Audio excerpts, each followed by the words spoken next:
En 1974, une jeune étudiante a été tuée de sang-froid. Cheryl Miller avait été violée et assassinée violemment. Son vaste cercle d'amis et d'amants produit de nombreux suspects. Bien des gens la connaissaient. Ils avaient fait la fête avec elle. C'était l'époque où régnait le sexe et la drogue. Je voulais en savoir plus long sur M. Ferris, sur Tony Alvarez et sur M. Esfeani. Une enquête frustrante s'étale sur 3 décennies. Ils voulaient qu'on trouve le coupable pour le mettre en prison. La criminalistique pourra-t-elle identifier le tueur?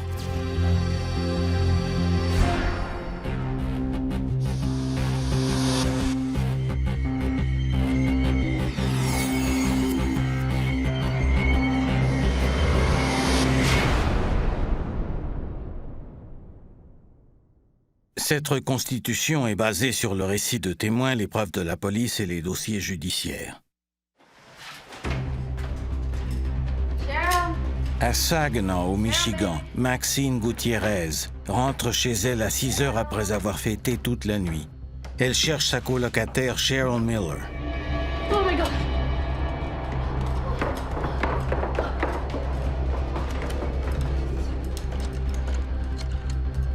Hi, hello. There's been a horrible, my roommate Cheryl Miller, she's dead. Yeah, I need 1003 South Jefferson. I need someone now. Come now. La police se rend au domicile situé dans l'est de cette ville ouvrière de 100 000 habitants. Les enquêteurs entrent dans la chambre de Cheryl Miller pour jeter un premier coup d'œil à la scène troublante.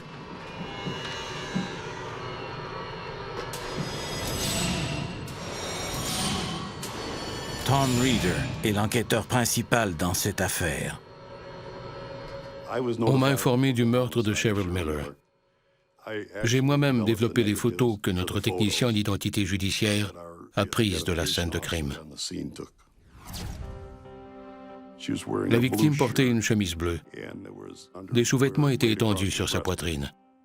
Elle avait des éraflures à la clavicule et elle avait saigné du nez. On voyait des marques sur son cou. D'après ces blessures, les agents tirent une sombre conclusion. Dans le salon au rez-de-chaussée, il y a des traces d'effraction. La fenêtre était ouverte et la moustiquaire était décrochée. Le rideau pendait à l'extérieur. On aurait dit qu'un individu était entré et qu'il avait renversé une lampe. Puis, il serait monté à l'étage. C'est là qu'il aurait trouvé Cheryl. On a pris des mesures et on a relevé des empreintes. Puis on a étiqueté les éléments de preuve, dont les vêtements sur sa poitrine. On recueille plusieurs cheveux et poils sur la chemise et le corps de la victime. On les envoie au laboratoire. On retrouve 4 séries d'empreintes suspectes, situées respectivement sur la fenêtre du salon, sur la rampe de l'escalier, sur le mur au-dessus de la toilette et sur la commode, près de la tête de Cheryl Miller. Maxine Gutiérrez dit aux agents que sa colocataire de 21 ans était populaire. Elle étudiait les arts au Delta College, situé non loin de là. We went to a bar around the corner here. Selon Maxine, Cheryl et elle avaient passé la veille au soir à s'amuser avec leur bande habituelle dans un bar populaire du coin appelé The Scene. Le 14 juin était un vendredi, alors il y avait du monde. Le bar était bondé. All right, girl, I gotta get going. Yeah. D'après Maxine, Cheryl est repartie chez elle vers 2 heures.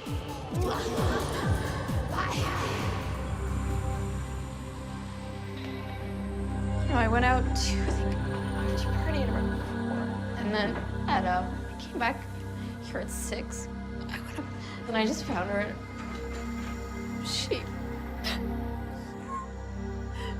Les enquêteurs se demandent qui aurait pu être aussi brutal avec cette jolie jeune femme.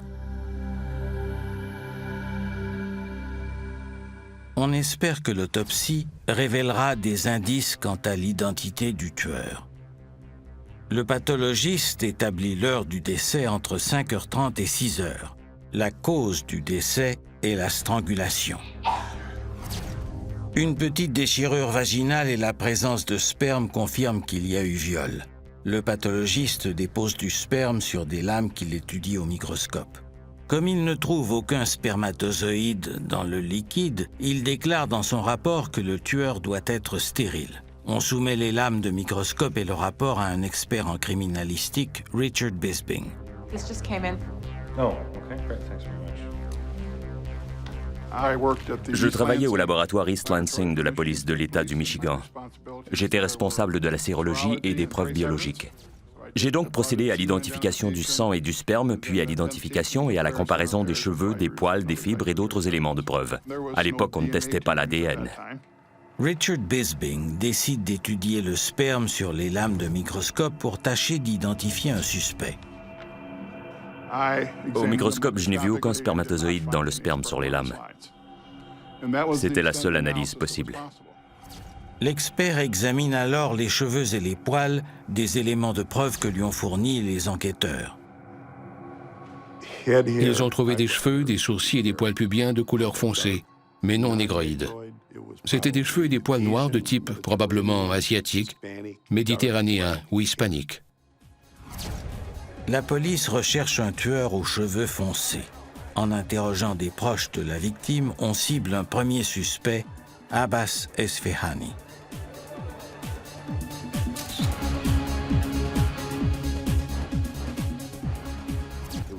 C'était un étudiant de Delta College. Il avait 21 ans et il était iranien. Il était venu de l'étranger pour jouer au soccer. Il a fait partie de la première équipe de soccer de Delta College. Abbas Esfahani et Cheryl Miller venaient tout juste de mettre fin à leur liaison amoureuse. La mère de Cheryl apprend aux enquêteurs que quelques jours avant sa mort, sa fille lui avait confié que Abbas Esfahani digérait mal leur rupture.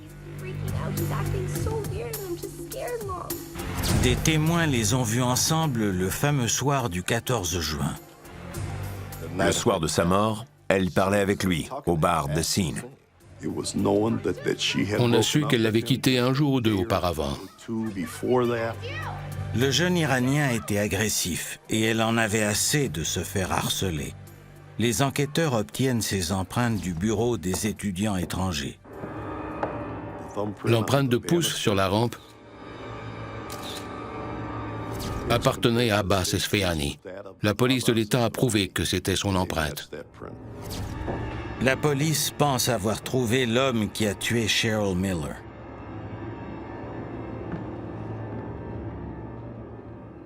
Les agents vont arrêter leur principal suspect à son appartement.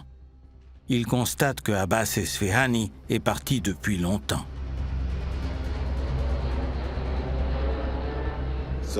Il avait vendu son véhicule et il s'était acheté un billet d'avion pour rentrer en Iran. Il n'est jamais revenu. L'amoureux rejeté est devenu un fugitif. On reconstitue les faits tragiques entourant la mort de Cheryl Miller. Abbas était indigné quand Cheryl a décidé de rompre. Elle a refusé de se réconcilier avec lui au bar The Scene le soir du 14 juin. Aveuglé par la rage, l'étudiant étranger se serait introduit chez elle et il aurait monté l'escalier vers sa chambre. Puis, il l'aurait attaquée férocement pour la violer. Get out of my room! No, please get out! Le suspect a fui, mais il a oublié un séchoir à cheveux avec brosse intégrée. L'appareil peut fournir des éléments de preuve qui le situeraient sur les lieux du crime. On lance des mandats d'arrestation et de fuite illégale contre Esfahani. La police fait encore appel à Richard Bisping. Notre premier échantillon de cheveux du suspect provenait d'une brosse qu'on avait trouvée dans l'appartement où il vivait. J'ai constaté des similarités entre les cheveux de la brosse et ceux prélevés sur la victime. L'expert sait que les cheveux sont peu fiables en tant qu'élément de preuve. On ne pouvait pas confirmer à qui appartenait la brosse et si elle contenait des cheveux de différentes personnes. Il fallait donc recueillir un échantillon de cheveux authentique de cet individu. Yeah, it's Tom Reeder, Saginaw PD. Tom Reeder essaie d'obtenir des échantillons de poils et de cheveux de Abbas Esfahani. Cette tâche s'avère difficile. J'ai contacté des agents d'Interpol qui ont ensuite communiqué avec le gouvernement iranien à Téhéran pour demander ces échantillons. Mais Richard Bisbing reçoit des échantillons d'apparence douteuse. Il m'a dit qu'à son avis, il s'agissait de poils du postérieur d'un chameau. Ce n'était pas des cheveux humains. J'ai donc rappelé Interpol. L'agent avec qui j'avais traité est allé lui-même en Iran. Il a emmené Abbas Esfahani à l'hôpital. Il a pris des photos tandis qu'on prélevait des échantillons de poils et de cheveux, puis qu'on les scellait dans une enveloppe. Et il a rapporté l'enveloppe aux États-Unis. En 1974, la seule façon de comparer des cheveux consistait à évaluer au microscope les caractéristiques comme la couleur, la longueur et d'autres détails. Après un examen minutieux, l'expert livre une mauvaise nouvelle aux enquêteurs. Il ne correspondait pas à se trouver sur la victime. Le principal suspect n'est plus considéré comme étant un tueur potentiel. Tom Reeder doit cibler un autre individu.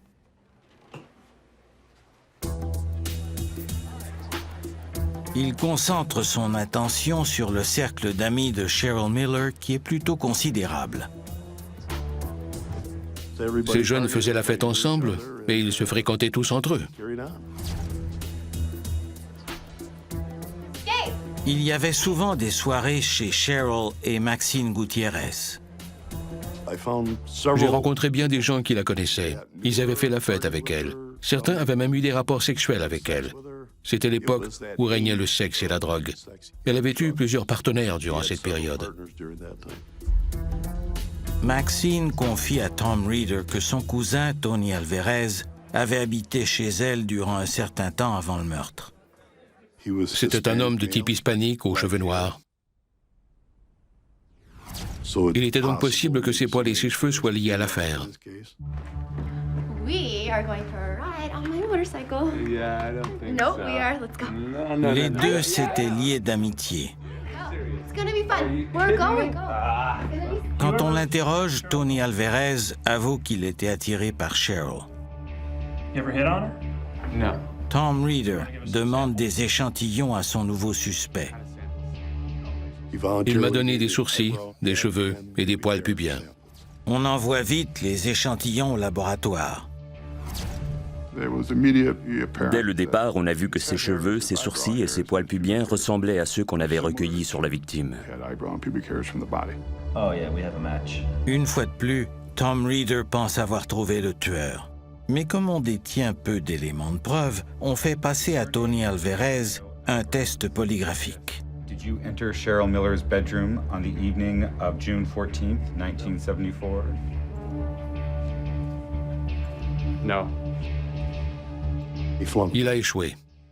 Le polygraphiste m'a dit qu'il croyait que Tony Alvarez avait commis le meurtre. Tony. Tom Reeder pousse Tony Alvarez à avouer en lui expliquant sa théorie, à savoir pourquoi et comment il a assassiné Cheryl Miller. Puisqu'elle ne le trouvait pas attirant, Tony serait devenu jaloux de ses amants. Il aurait épié Cheryl de loin. Sa jalousie aurait augmenté jusqu'à en devenir intolérable. Il aurait voulu la posséder coûte que coûte.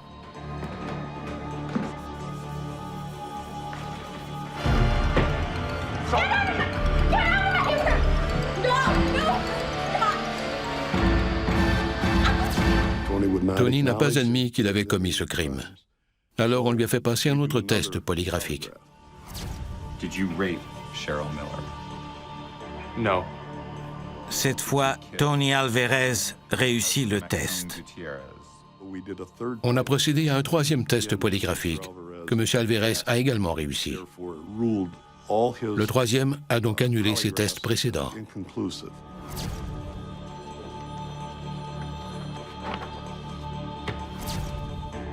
Tom Reeder garde en tête Abbas Esfahani et Tony Alvarez, mais il est en quête d'autres suspects. Bien vite, il rencontre un autre nom qui a été cité en rapport avec le meurtre, celui de Gabriel Ferris. Quelqu'un pensait avoir vu Cheryl bavarder avec Gabriel Ferris dans le stationnement. Ce type n'avait pas été interrogé. C'était le fils d'une famille influente qui possédait un magasin de fourrure à Saginaw, Ferris Furs. Gabriel Ferris est connu en tant que revendeur de drogue. Tom Reeder apprend qu'il a eu une liaison intime avec Cheryl Miller.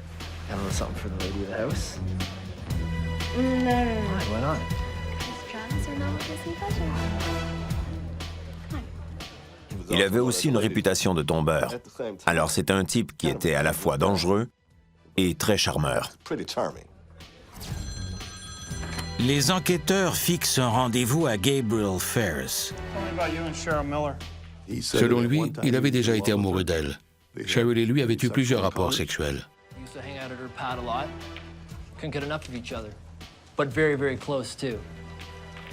Were you at the scene the night of June the 14th? No, are you kidding, man? I got married the night before. Il m'a dit qu'il était avec sa femme, Terry Fick, en voyage de noces à Point Lookout, qui se trouve à Augrey, au Michigan. Selon lui, il consommait le mariage. Point Lookout est situé à 105 km de Saginaw. Gabriel Ferris affirme que sa nouvelle épouse et lui sont allés au lit à 22 heures. Il raconte qu'il s'est réveillé à 5 heures et qu'il a flâné jusqu'à ce que Terry se lève à midi. Gabriel Ferris nomme des dizaines d'hommes qui auraient pu tuer Cheryl. Cameron Roderick, Tim Luke, and Morris. J'ai enquêté sur chacun d'eux. L'enquêteur ne découvre rien sur ces individus, mais il veut en savoir plus long sur Gabriel Ferris. Alors il contacte sa femme. Terry Fick confirme qu'elle et son mari ont passé toute la nuit dans un chalet.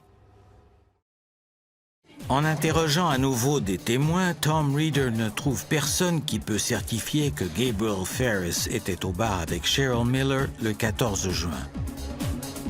Gabriel Ferris semble avoir un alibi inattaquable. Tom Reeder obtient pourtant les empreintes du suspect puisqu'il a déjà été incarcéré pour possession de drogue. Il fait comparer ces empreintes à celles qu'on a prélevées sur la scène du crime. On a trouvé des empreintes de Gabe Ferris à l'avant de la commode. Tom Reeder est emballé par cette nouvelle. Toutefois, il sait que Gabriel et Cheryl avaient eu de fréquents rapports sexuels qui pourraient expliquer la présence des empreintes. Il sait également que son nouveau suspect est blond, contrairement aux cheveux et aux poils prélevés sur la victime. Il y a donc peu de chances qu'il soit le meurtrier. On continue donc à chercher un suspect potentiel. J'ai passé en revue le dossier et j'ai vérifié chaque individu qui avait été mentionné, surtout les hommes aux cheveux foncés. Chacun d'eux a fini par être éliminé de la liste des suspects. J'ai enquêté ainsi sur une quantité faramineuse de gens. Il y en avait plus de 100 au total. Tom Reeder repart à zéro.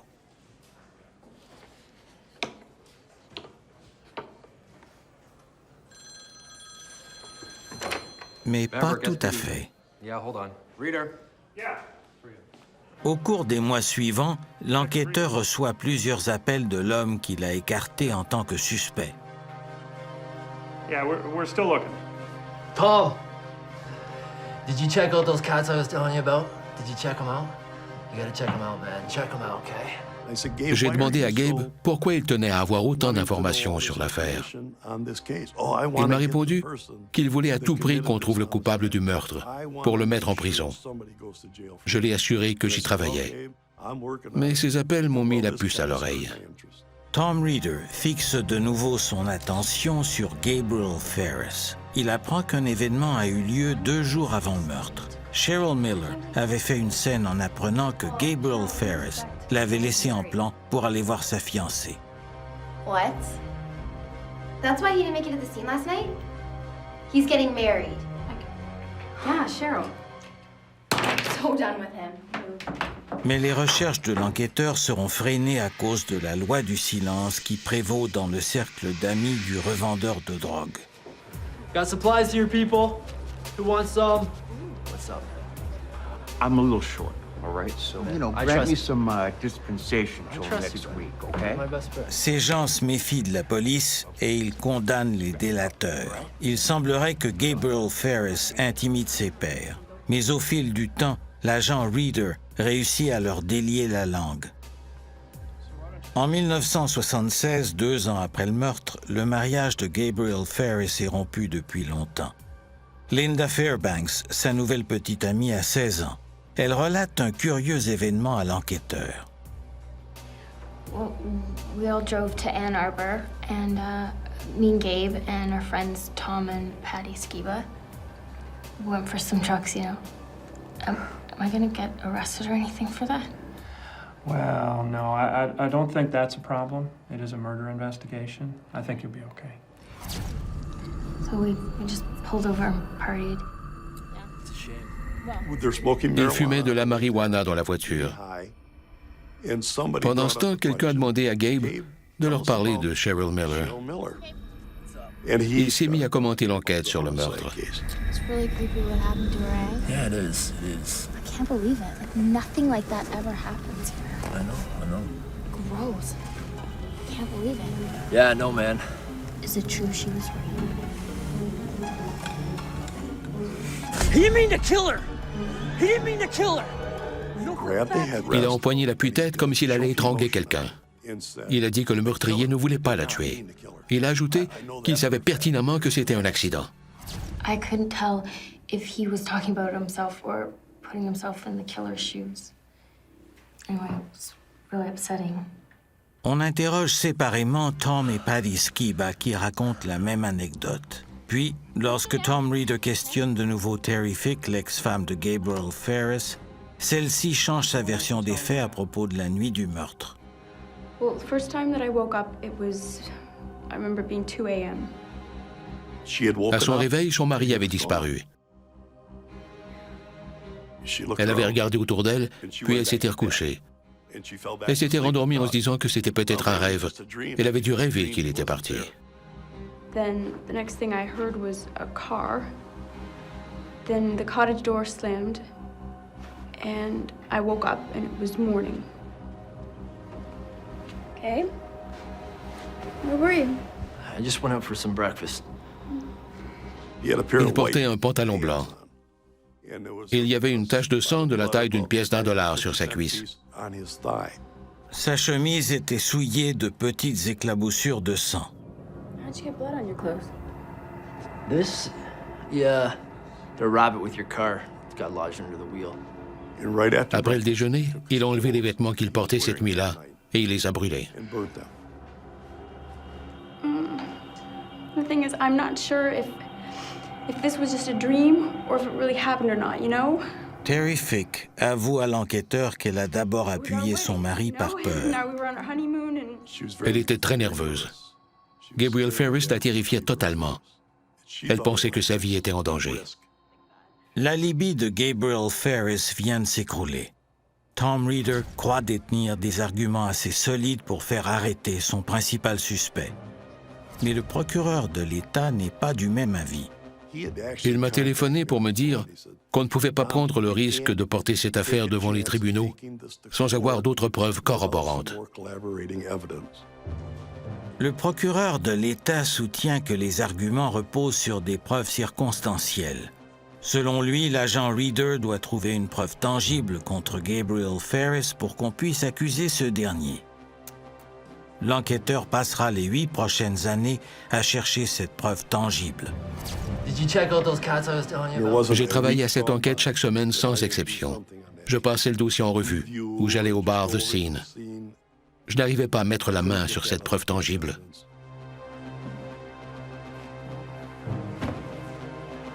Le meurtre de Cheryl Miller hante Tom Reader jusqu'à ce qu'il quitte la police en 1984. C'était une affaire non résolue qu'on a ignorée pendant des années après ma retraite. L'individu qui a tué Cheryl Miller est toujours en liberté. En 1994, 20 ans après le meurtre de Cheryl Miller, on demande à un enquêteur de revoir certains éléments de preuve. Roy Walton se spécialise dans les affaires non résolues. Un superviseur m'a dit qu'on voulait me parler d'une affaire qui datait d'un certain temps. 2 décennies plus tard, on pourra peut-être élucider le meurtre de Cheryl Miller.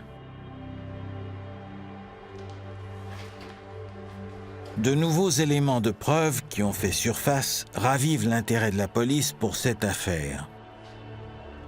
Ils ont trouvé quelque chose dans le système automatisé d'identification dactyloscopique.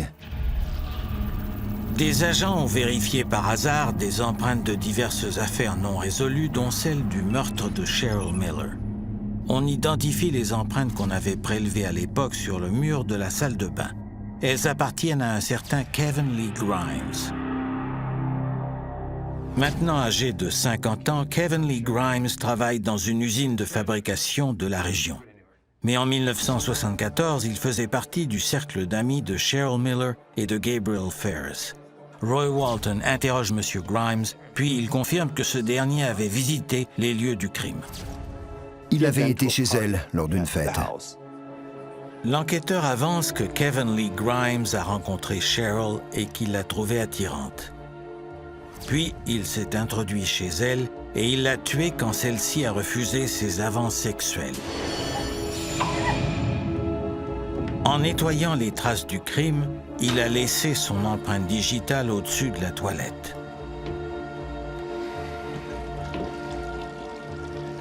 Monsieur Grimes explique qu'il était naturel qu'il soit allé aux toilettes durant la fête. Il trouvait ça drôle d'avoir laissé une empreinte au-dessus de la toilette, alors qu'il était probablement saoul. Mais il coopère avec la police et il a un alibi qu'on juge solide après l'avoir vérifié. Roy Walton ne peut tirer qu'une conclusion. Monsieur Grimes n'avait rien eu à voir avec ce crime. Toutefois, l'agent Walton a suffisamment de doutes pour ouvrir l'enquête. En étudiant les photos de la scène de crime, il note la disposition des vêtements sur le corps de Cheryl Miller. Quelqu'un qui n'est pas un étranger pourrait très bien placer des vêtements sur le corps de la femme qu'il vient de tuer. Il présume que la honte a poussé le coupable à couvrir le corps de la victime, ce qui indique qu'il la connaissait. Ses soupçons augmentent quand il examine l'endroit où le tueur se serait introduit sur les lieux. Le rideau et la moustiquaire ont été poussés vers l'extérieur et non vers l'intérieur. Je n'ai jamais cru que quelqu'un s'était introduit par effraction. À mon avis, le meurtrier voulait maquiller son crime. Roy Walton pense que le tueur est entré par la porte de la cuisine qui était généralement déverrouillée. Cheryl connaissait l'individu qui est entré chez elle. J'ai suivi mon instinct policier.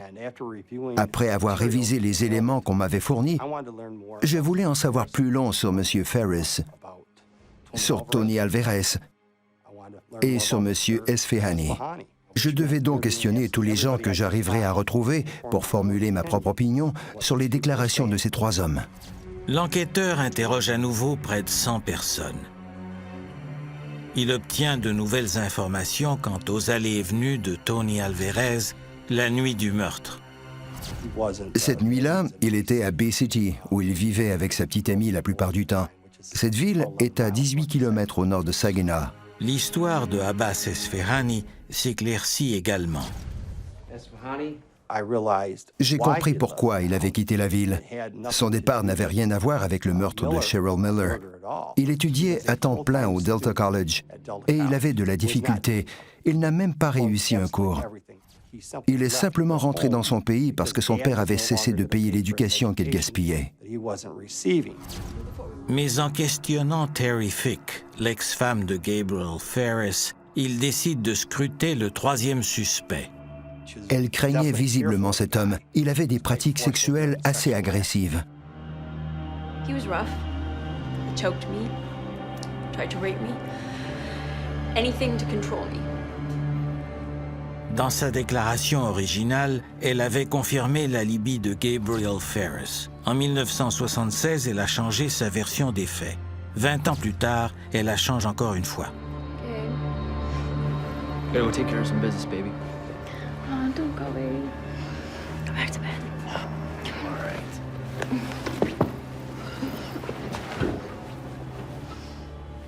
I woke up and he was gone. Elle a pleuré durant notre premier entretien. Elle avait même peur d'en parler. Yeah, I came back in the morning with the rabbit blood like I told you guys. You mean the dream? Yeah, that was no dream. It happened. This? That night he turned on the news and we saw that Cheryl had been killed.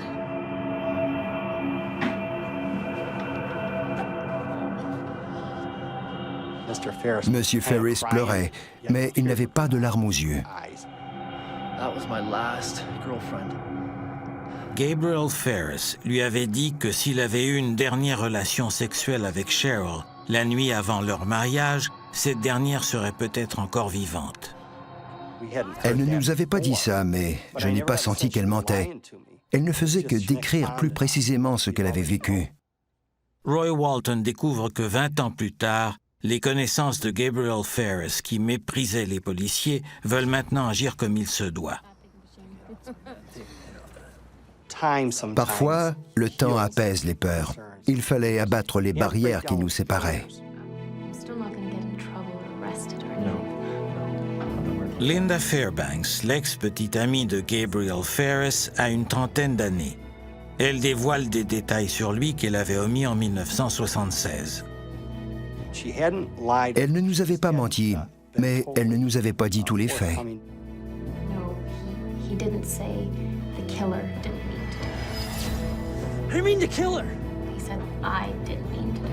I didn't mean to do it. Over and over again. Going crazy. He was hyperventilating. Things are rough, you know? Selon Linda Fairbanks, Gabriel Ferris avait avoué qu'il avait étranglé Cheryl pour augmenter son excitation. Elle était morte sans qu'il s'en rende compte. Les témoins se succèdent. Puis Roy Walton reçoit un appel inattendu d'un dénommé Leroy Hoffling.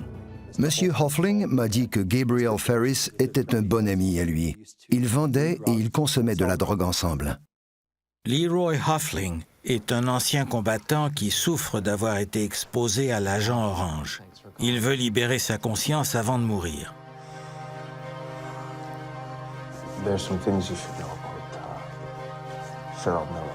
Leroy Hoffling dit avoir vu Gabriel Ferris se saouler et appeler Tom Reeder après le meurtre. Did you check out those cats I was telling you about? Did you check them out?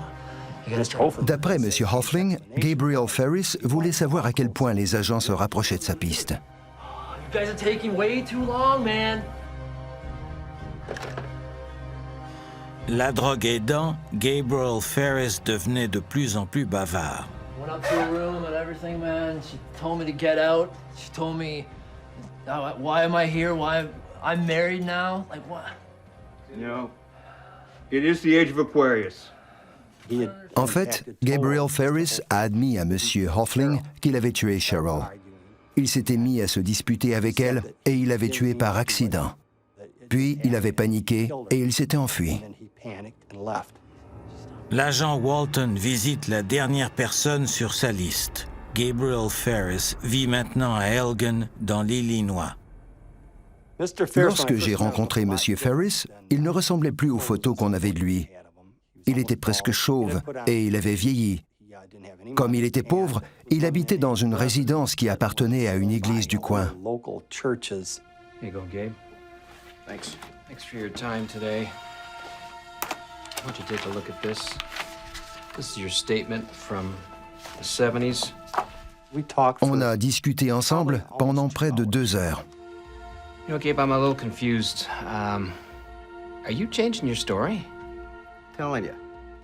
She was just one of 5 chicks I was banging back then. Did you Il y avait trop de détails qui ne concordaient pas avec sa déclaration originale. Au départ, il avait affirmé être resté dans le chalet toute la nuit. Maintenant, il dit qu'il a été à divers endroits. I remember now. I went for a walk down by the water. You said you drove to the store. What are you talking? Did you walk to the water or did you drive to the store?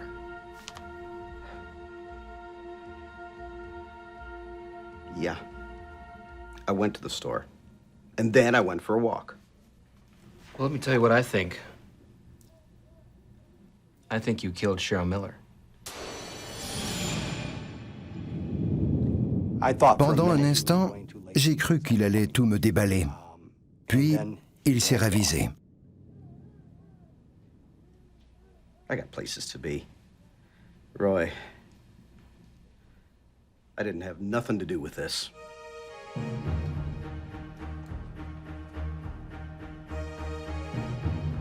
Je savais qu'en acceptant de me parler, il avait fait une erreur fatale. Walton parle ensuite avec le colocataire actuel de Ferris qui lui confie quelque chose de fascinant. Wait, say again. You said what? Le lendemain de notre entretien, M. Ferris avait passé la journée chez lui à répéter que je l'avais démasqué. Il avait interdit à son colocataire de répondre au téléphone. Alors j'ai su que je le tenais. J'avais assez d'éléments de preuve pour qu'on lance un mandat contre lui. L'agent Walton a vu juste. Le 15 janvier 1995, la police arrête Gabriel Ferris. On l'accuse du viol et du meurtre de Cheryl Miller, survenu 20 ans plus tôt. Le procès commence en 1996. La poursuite base ses arguments sur les témoignages de Linda Fairbanks, de Leroy Hoffling et sur le témoignage surprenant d'un petit voleur, Rodney Mays. His cell was next to mine when we were in the Sac County lockup, and we struck up a conversation. Monsieur Mays lui a demandé pourquoi il était là. Il a répondu qu'il avait tué une fille. I was on my honeymoon. I was on my way to see Cheryl. She didn't want any part of me, so I killed her. Personnellement, j'ai trouvé M. Mays très crédible. Les faits incriminent encore plus Gabriel Ferris lorsque 2 témoins rétractent leurs déclarations pour affirmer qu'ils se trouvaient au bar The Scene le soir du meurtre de Cheryl Miller. Then when I woke up again, at 2 a.m., he was gone. Terry Fick, l'ex-femme de Gabriel Ferris, détruit non seulement son alibi, mais elle livre un témoignage terrible à son sujet. Il lui aurait fait subir des sévices physiques et sexuels à au moins 20 reprises avant et après leur mariage, dont une fois devant leurs amis. No, Gabe, stop, please, stop. No, I don't. En janvier 1996, Gabriel Ferris est trouvé coupable du viol et du meurtre de Cheryl Miller. Il engage un nouvel avocat, David Moran, pour faire appel de la décision. C'était une affaire singulière. Il y avait énormément d'éléments qui n'avaient pas de sens. Dès le départ, j'ai commencé à les remettre en question. David Moran s'attaque aux méthodes de la poursuite. Il soutient qu'on a offert un traitement de faveur à Rodney Mays en échange d'un faux témoignage. Mais l'avocat ébranle surtout le tribunal en présentant le rapport du pathologiste oublié depuis longtemps. On avait dit aux enquêteurs que le tueur qu'ils recherchaient était stérile. Gabriel Ferris n'a jamais subi un test de fertilité. On lui en fait passer un, et le résultat lui est favorable. De toute évidence, il n'est pas stérile.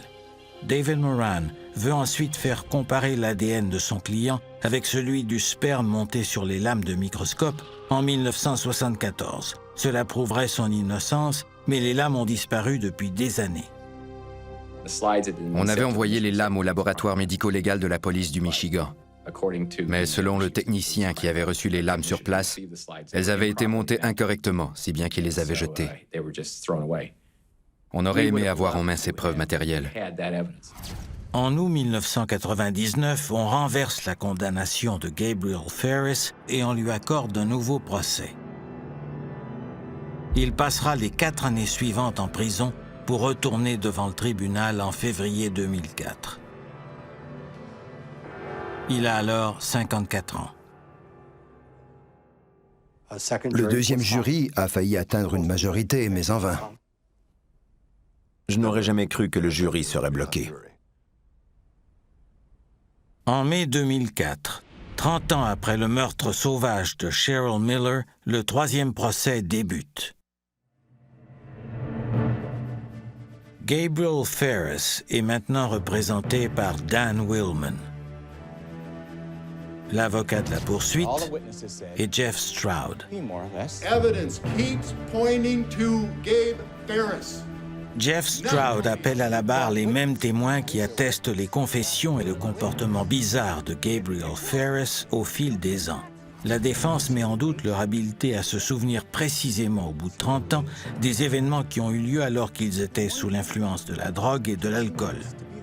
Dan Willman rappelle aux jurés qu'aucun des cheveux et des poils recueillis sur le corps de Cheryl Miller n'appartenait à son client.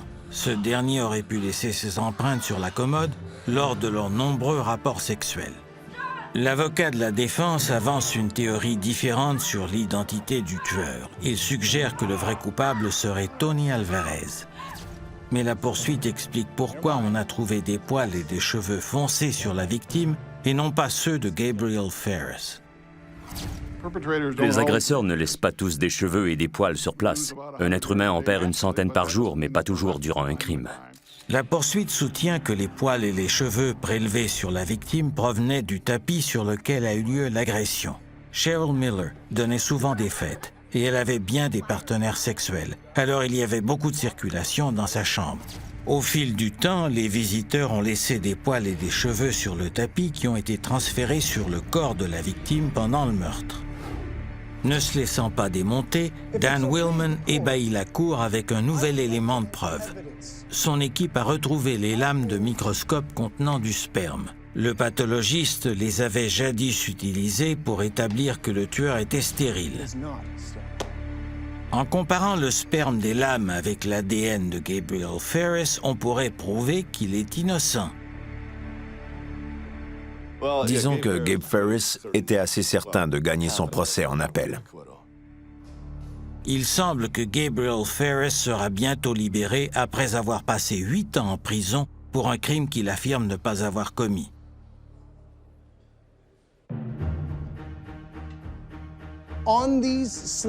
Durant l'autopsie de Cheryl Miller, on avait analysé du sperme sur des lames de microscope. Ces éléments de preuve qui avaient été perdus semblaient indiquer que le tueur était stérile. Mais tout comme en 1974, l'expert en criminalistique Richard Bisbing doute des conclusions du pathologiste. Did you make the examinations back in 74 in regards to the slides? Yes, I did. Richard Bisbing était lui aussi d'avis que le sperme sur les lames ne contenait pas de spermatozoïdes. Mais il croit que le pathologiste a commis plusieurs erreurs en concluant que le tueur était stérile. La stérilité ne peut pas être prouvée avec un simple examen microscopique. Il aurait fallu procéder à une analyse chimique pour certifier s'il s'agissait de sperme et non d'un autre liquide. C'était peut-être des sécrétions de la victime. Les porte-cotons qui ont servi à monter les lames auraient pu fournir à Richard Bisbing l'échantillon nécessaire à l'analyse chimique. Mais le pathologiste avait jeté les porte-cotons avec lesquels il avait étalé les frottis. C'était impossible de confirmer qu'il s'agissait de sperme à partir de ces frottis. On ne pouvait pas non plus déterminer le groupe sanguin. Puisque le pathologiste n'a pas respecté la procédure, l'argument de la stérilité n'est pas admis. So what you're saying really is the slides are no good? Yeah. No good. La défense persiste. Elle déclare qu'en testant l'ADN du liquide sur les lames, peu importe sa nature, on prouvera qu'il ne provenait pas de Gabriel Ferris. Mais le médecin légiste en chef du comté de Saginaw surprend la cour en témoignant. Selon lui, on ne peut pas faire les tests d'ADN parce que l'agent de fixation qu'avait employé le pathologiste pour préserver les lames a détruit le matériel génétique qu'elle renfermait. Le nouveau témoignage de Terry Fick mine aussi les arguments de la défense. Elle explique pourquoi son ex-mari n'aurait pas pu laisser de liquide séminal sur les lieux. D'après elle, avant l'éjaculation, il se retirait et il ne complétait pas le coït. He would then go into the bathroom and finish himself there. La poursuite présente au jury sa théorie sur les faits du meurtre. Gabriel Ferris a dû faire le long trajet de Augury au Michigan jusqu'à Saginaw pour aller voir cette jeune femme. Quand il a su que Cheryl Miller était au bar The Scene, Gabriel Ferris aurait attendu dans le stationnement jusqu'à ce qu'elle parte. Il l'aurait vue rentrer seule chez elle.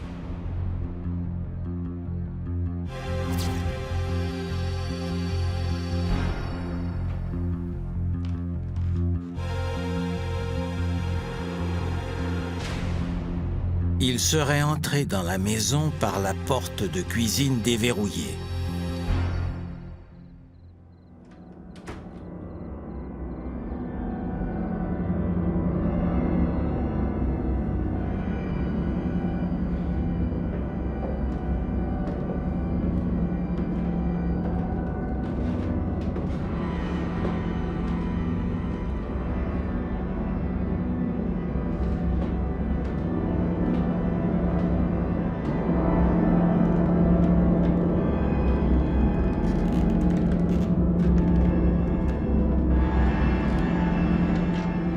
Il a eu une confrontation avec Cheryl.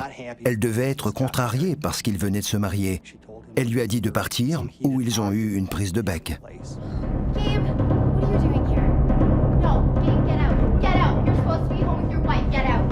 Out of my house. Get out of my house. Monsieur Ferris n'était pas satisfait. Gabe, get out. Your wife. Stop it. Il aurait forcé Cheryl Miller à avoir un rapport sexuel avec lui, puis il aurait perdu la tête en l'étranglant pour augmenter son excitation. On pense qu'il n'a pas éjaculé ou qu'il l'aurait fait aux toilettes. Mais à son retour, il aurait été trop tard. Monsieur Ferris a probablement paniqué. En se levant, il a dû laisser de belles empreintes sur le tiroir du bas de la commode. Accablé de honte pour ce qu'il avait fait, il aurait couvert le corps de Cheryl avec des sous-vêtements pris dans son tiroir. Ensuite, il est redescendu. Il a simulé une entrée par effraction, puis il est reparti vers le nord pour reprendre sa lune de miel avec sa femme. Okay.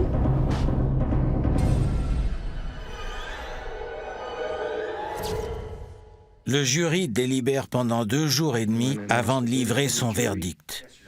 We find the defendant, Gabriel Ferris, guilty of felony murder. Je suis content de savoir que Gabe Ferris sera en prison jusqu'à sa mort. Je peux maintenant dire aux proches de Cheryl que l'individu qui l'a tué paie enfin pour ce qu'il a fait. C'est bien de savoir qu'on permet aux membres de sa famille de faire la résolution de leur deuil. Il nous a fallu 20 ans pour y arriver.